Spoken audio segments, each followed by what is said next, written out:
As the United States retreats from its role as a global leader, Europe finds itself at a defining moment. Under Trump's administration, the United States has reduced its commitment to NATO and pursued a ceasefire agreement with Russia, placing Germany under pressure to assume the mantle as Europe's military and economic leader. But is Berlin prepared for such a responsibility? At the same time, Trump's foreign policy is reshaping the global order, challenging traditional alliances. His administration is reassessing U.S. commitments in both Europe and Asia, while seeking to establish new diplomatic and economic partnerships. Can Germany rise to the challenge of leading a post-American Europe? And is Trump's approach to global politics a necessary realignment, or does it represent a dramatic departure from long-standing U.S. foreign policy traditions?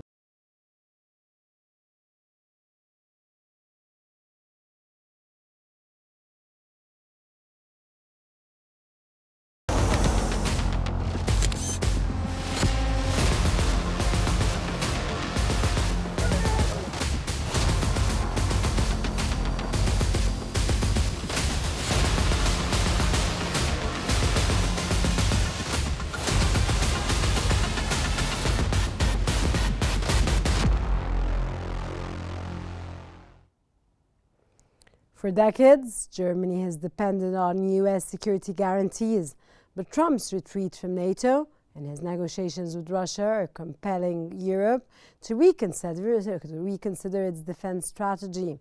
With Friedrich Merz poised to become Germany's next chancellor, will he steer the country towards military and economic independence, or will internal challenges hinder Berlin's ability to lead? According to Foreign Policy, Germany faces a historic challenge as Trump scales back U.S. military commitments, and it remains underfunded, and logistical issues make large-scale troop deployments nearly impossible. Analysts argue that for Germany to truly lead Europe, it must break free from its dependence on the United States defense, invest in military modernization, and balance growing tensions between pro-European and far-right nationalist forces. But with major infrastructure failures and economic stagnation, does Berlin have what it takes?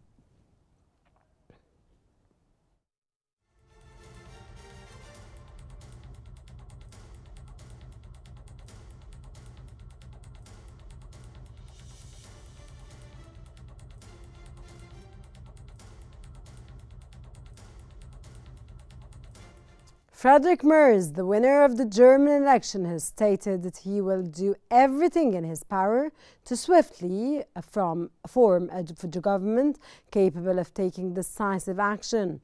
Merz emphasized the need to quickly restore their ability to act, enabling them to address domestic challenges effectively and reassert their presence in Europe. According to the polling institute Infotest, Merz's Conservative Party secured just under 30% of the vote.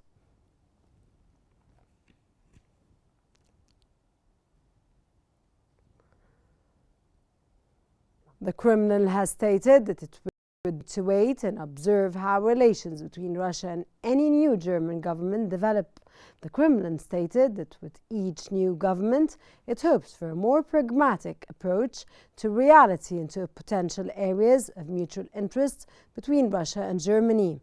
Friedrich Merz, 69 years old, is poised to become Germany's next chancellor after his CDU-CSU bloc secured first place in the election.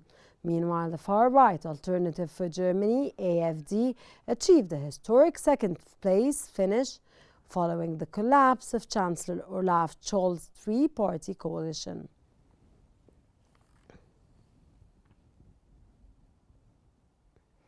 United States President Donald Trump has hailed a great day for Germany after an election in which the center-right opposition won first place with its strongest results ever. In a policy dubbed the Firewall, mainstream Germany parties have agreed not to team up with the far-right AfD in any coalition government after the election. But having polled at around 20% according to exit polls, the FD is set to double the support it achieved in the 2021 federal election.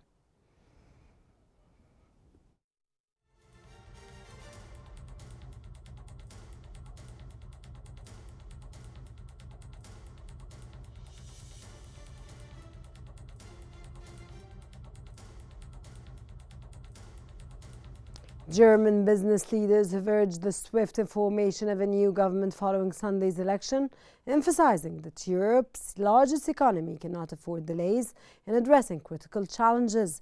Speaking the morning after the national elections, Peter Limburger, president of the Federation of German Industries, BDI, expressed concern that a lack of direction was his greatest fear.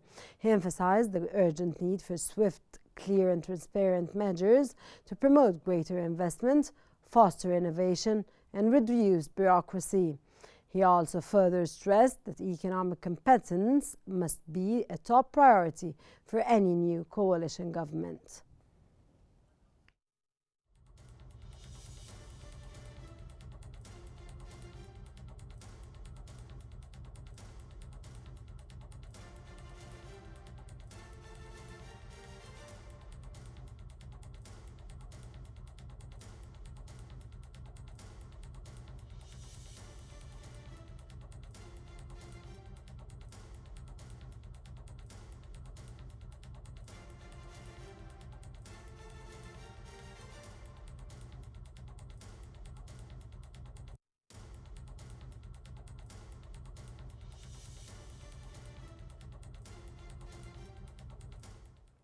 Germany's CDU leader Friedrich Merz has said his conservative bloc had won a sufficient number of seats in the national election to build a coalition with the centre-left Social Democrats, SPD. He added the talks would start in the next few days and last several weeks. He said key issues would be foreign relations, migration and the economy. Merz also said he hoped to convince Americans that it is in their mutual interest to have good transatlantic relations. He also welcomed the interest shown by British Prime Minister Keir Starmer in improving ties with Europe, adding that the two had spoken several times in the last few weeks.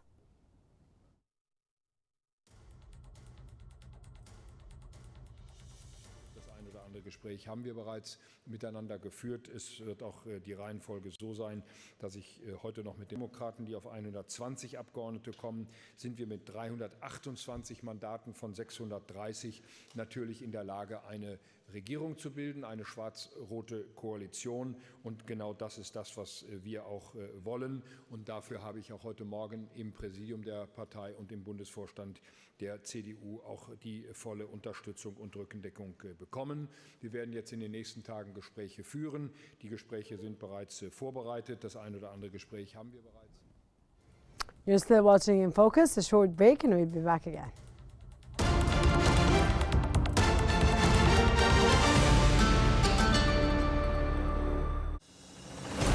In an age where information is overwhelming, Qnews stands out by delivering curated and reliable content that speaks directly to your interests and concerns.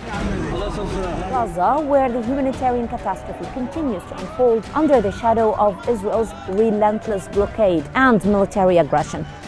Vladimir Putin's recent changes to Russia's nuclear policy aimed at confronting the West. Lebanon stands at a critical crossroads following the assassination of Hassan Nasrallah. War is raging in the Middle East, could be either escalated or ended based on the stance of the next US president. The political landscape has evolved since Trump's first term. To the national political scene, the successful trial operation of the Suez Canals. Yemen, a key theatre of regional and international power struggles, highlight the intricate web of conflicts that connect the Middle East.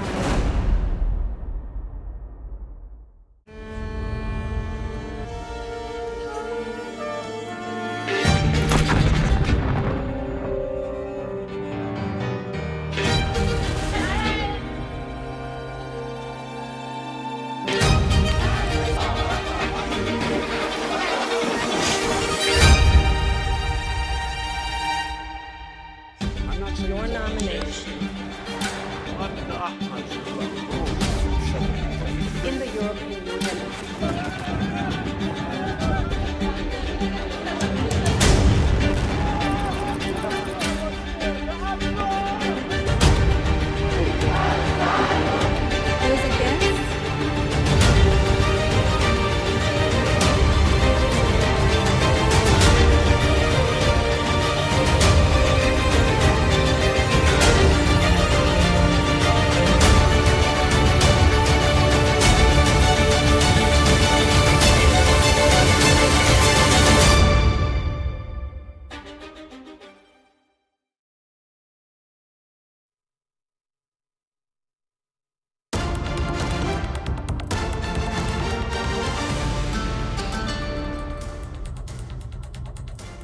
And to discuss the latest ongoings in the German elections and what took place today, we're joined by Ahmed Mahanim, writer and political analyst. Welcome to InFocus, sir, and it's a pleasure to have you with us on the program today. Sir, Trump's pullback from NATO is forcing Europe to rethink its security. Do you believe Germany is ready to step up as Europe's military leader? Well, I assume there is big challenges are facing Europe, since that's the opinion of President Trump. Always the NATO used to rely on America for the financial support and military support as well. But Germany, since some time ago, it looks like that kind of challenge was already on the agenda. The president or the prime minister of Germany, keeping in his mind that was happening for the last 2.5 years between Russia and Ukraine, and the differentiation between the Democratic and Republican American regime between Biden and Trump has to make Europe trying to take a very important and determined decision. I believe myself that in the near future, the biggest economy in Europe is Germany. The most strong army, apart from all other armies, are also the Germans. So I think Germany can lead to something different in the near future, apart from what Mr. President Trump is trying to do with the NATO in the future. Sir, how do you read the victory of Friedrich Merz over Olaf Scholz at this point, sir? Is this in favor of Germany? Well, I think we are used to this kind of escalating in power between different departments and different alliances in Germany. But I think that could be a good sign for the better future of the German people. Democracy is one of the good example in Europe to lead some other countries, European and other moderate different places in the world. I think that will be on the favorite and the best future of Germany and Europe. Okay, sir, some argue that Germany's political divisions, especially the influence of the far-right AfD, could complicate its leadership in Europe. How do you see internal German politics shaping its role in a post-American world, sir? Well, actually, it's another kind of big challenge to face the politician in Germany, and also to affect the future relation between Germany as the most important country in Europe and in the NATO as well. But I am sure that the future is coming with this kind of change. Germany are used to make that kind of shift in a very small and positive way to the welfare of the German people and the welfare of the European community as well. Sir, with calls for a European nuclear sharing agreement gaining traction, do you see Germany eventually relying on France and the United Kingdom for nuclear deterrence instead of the United States at this point, sir? And how do you read this win in favor of the United States or against the United States or in favor of the European countries, sir? Well, there is no matter that different opinion between the French people and the British in England and the German, but those three countries are the main backbone or the main factor to affect the European policy and the European economy as well. I think no matter the differentiation between internal policy country. But I think in the long run, the benefit has to make a kind of sure that three of them have to show not only Europe, but the world and America mainly, that they can do better without America. They can do better for their own benefit and for the world benefit as well. Perfect, sir. So Germany's economy is also in a crisis.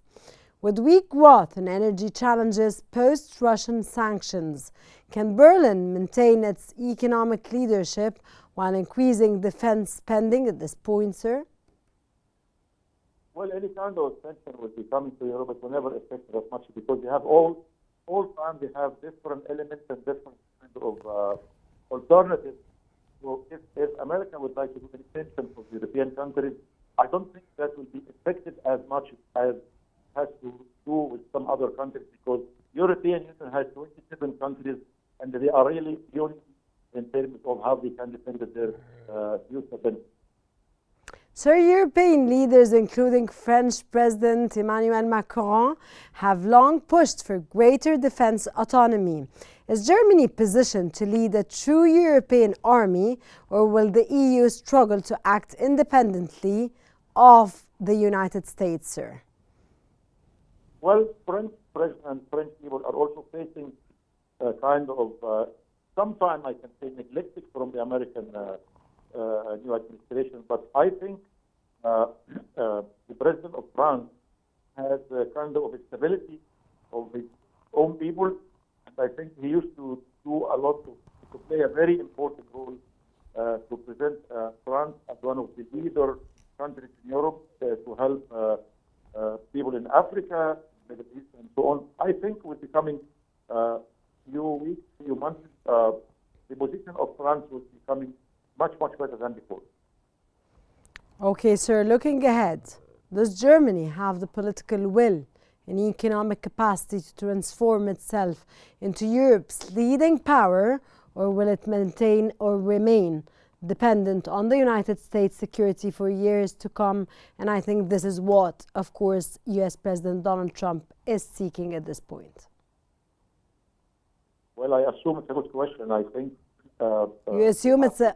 sorry, sir, I beg your pardon? I think the good question that you have to do some Thank you, kind sir. of compromising. We have to do a kind of compromising between keeping a reasonable and good relation with America, and of course defending their own capability and rights as well. One of the most leading companies in the European countries.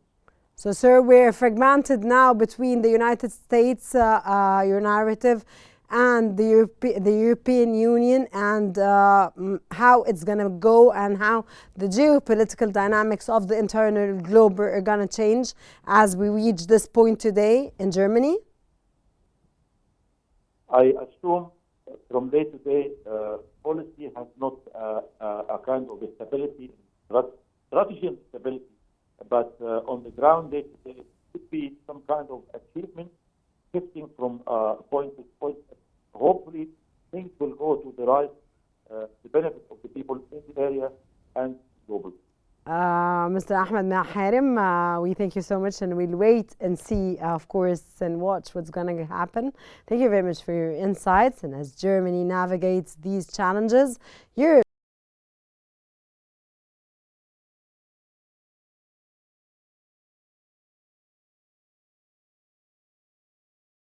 across the globe. His administration's approach to diplomacy is challenging traditional relationships and redefining US engagement with the entire world.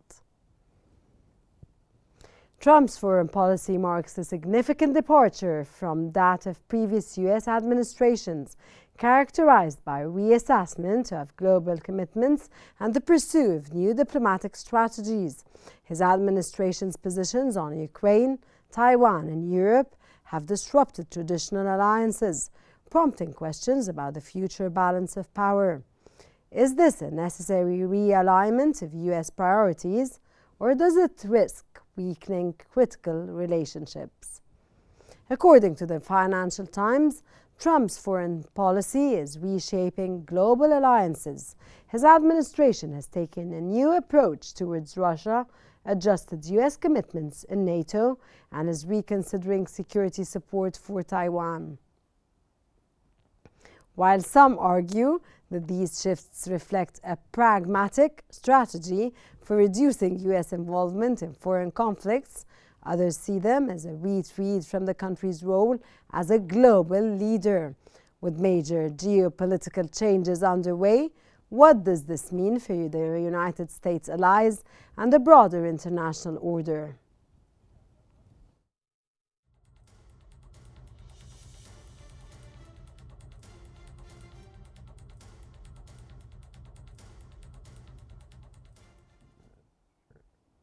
And to discuss this contentious issue, we're joined by Ginger Chapman, political analyst. A very warm welcome, and it's a pleasure to have you with us in our program In Focus. Yes, thank you. It's a pleasure to be here today, and greetings to your viewers. Thank you so much. Trump's administration has taken a different approach to global alliances. Do you see this as a strategic shift or a break from past U.S. foreign policy? Yes. As you have pointed out, Trump's recent actions have been a dramatic break from previous presidents' foreign policies, and this is a dramatic shift. For example, as we've seen in Ukraine, Trump has made a complete 180-degree turn. More than 180, it's 360 degrees. It's way beyond the 180. Yes, this is true. These are the most dramatic changes in foreign policy that we have seen in decades. Trump is reshaping our relationships with our allies, reshaping our alliances with our supposed conflict areas. For example, we've seen in Ukraine, we've seen our relationship with Great Britain has changed, and Trump is really demanding that other countries step up to the plate. Significantly, as Marco Rubio... Which countries, Ms. Chapman? Well, as Marco Rubio has said, we are now in a multipolar world. The United States has to accept that we are not a unipolar superpower. The world has changed dramatically since 1992. It's time for the world to accept this. This is reflected in the changes Trump is carrying out in Ukraine. He is effectively sidelining the Europeans by saying, you've had years to resolve this, you have not resolved this, we're going to take over, we're going to fix it once and for all, we're going to negotiate with Putin. And we're also seeing the same thing in the Middle East, even though this is a much, much more difficult situation in the Middle East. And we're seeing Trump's battle for dominance with Netanyahu. Trump and Netanyahu are both sort of aggressive, if you will, they're both bullies. And Trump and Netanyahu are now butting heads. On the surface, it looks as though Netanyahu is pleased with the way things are going. However, Trump is causing a crisis in his cabinet. He's forcing things to a head. The conflict in Netanyahu's cabinet is unsustainable because his Smotrich wing wants the IDF to go back into Gaza. And Netanyahu realizes the IDF is weakened. They have failed in Gaza so far. They have not met any of their objectives. And also we have to refer here to the relationship between the southern relationship between U.S. President Donald Trump and Russian President Vladimir Putin. Yes. This actually would create a strange triangulation. For example, if Netanyahu succeeds in his goal of pushing the United States into conflict with Iran, then Russia would step in on the side of Iran because they have their recent security defense agreement, their security treaty. And so we're seeing Netanyahu push the United States into a dangerous position where we could have a conflict with Russia over Iran, which would be at the best of Netanyahu. Trump sees this, and he is trying to diplomatically get out of the situation that the Israeli lobby has created for American presidents. We've seen for at least 30 years that the Israeli lobby and Netanyahu has been able to make American presidents carry out his wishes. We've seen the war in Iraq, Afghanistan, Libya, more recently Syria. All of these events were originally part of Netanyahu's Operation Clean Sweep. Ms. Ginger, because I have to wrap up the program, and I'm really sorry because we had technical problems. But before I leave you, I want you to answer me in 10 seconds because they're gonna kill me here. As global power dynamics continue to shift, and this is taking place, how will Trump react to the international global community, and what's gonna take place?